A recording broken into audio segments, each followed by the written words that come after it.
Hello बच्चों, चलिए प्रश्न पढ़ते हैं। प्रश्न हमें दिया है, उत्प्रेरक की सक्रियता एवं वरण क्षमता का क्या अर्थ है। तो आइए प्रश्न की मुख्य अवधारणा समझते हैं। मुख्य अवधारणा देखिए, उत्प्रेरक हमारा क्या होता है। किसी भी रासायनिक अभिक्रिया के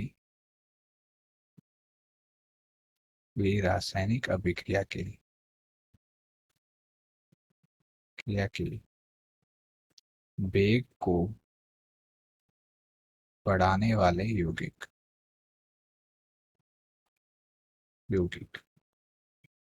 जो वेग की क्या है, सक्रियण ऊर्जा को कम करके उसकी वेग को बढ़ा देते, तो उन्हें हम क्या कहते हैं, उत्प्रेरक कहते हैं। अब इसकी सक्रियता से हमें क्या अर्थ है। सक्रियता का अर्थ ये है कि उत्प्रेरक किसी भी अभिक्रिया को वेग को बढ़ाने की क्षमता हमारी क्या है, उत्प्रेरकीय सक्रियता कहलाती है। देखिए, उत्प्रेरक की किसी अभिक्रिया के वेग को बढ़ाने की क्षमता बढ़ाने की क्षमता क्षमता को हम क्या कहते हैं, उत्प्रेरकीय सक्रियता।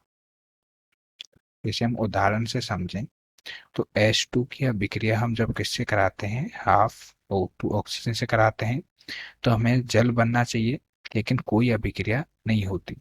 तो जब हम H2 की अभिक्रिया किससे कराएं, O2 से, किसकी उपस्थिति में, प्लेटिनम उत्प्रेरक की उपस्थिति में, तो हमारा क्या है, H2O H2O जल बनता है और हमारा उत्प्रेरक हमें वापस मिल जाता है। और अगर हम वरण क्षमता का बात करें कि उत्प्रेरक की वरण क्षमता क्या होती है,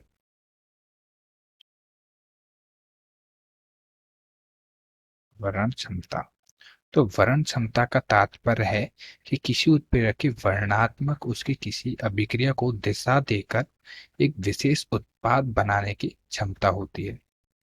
तो किसी उत्प्रेरक द्वारा अभिक्रिया को दिशा देकर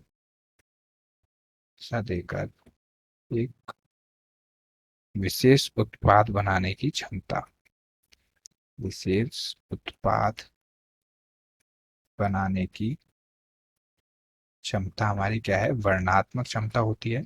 इसे यदि हम उदाहरण से समझें तो देखिए, जब हम कार्बन मोनोऑक्साइड की अभिक्रिया H2 से कराते हैं निकेल उत्प्रेरक की उपस्थिति में, तो हमें क्या मिलता है, CH4 प्लस H2। और जब हम कार्बन मोनोऑक्साइड की अभिक्रिया H2 से ही कराएं, किसकी उपस्थिति में, कॉपर ZnOCr2O3 उत्प्रेरक की उपस्थिति में, तो हमें CH3OH मिलता है।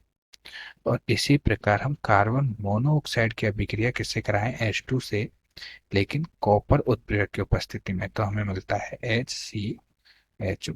तो हमें क्या है, ये उत्प्रेरक की क्या है, वर्णात्मक क्षमता है कि एक एक सेम अभिकारक से अलग अलग उत्प्रेरक की उपस्थिति में अलग अलग उत्पाद प्राप्त होते हैं। आशा करता हूँ आपको प्रश्न समझ में आया होगा। धन्यवाद।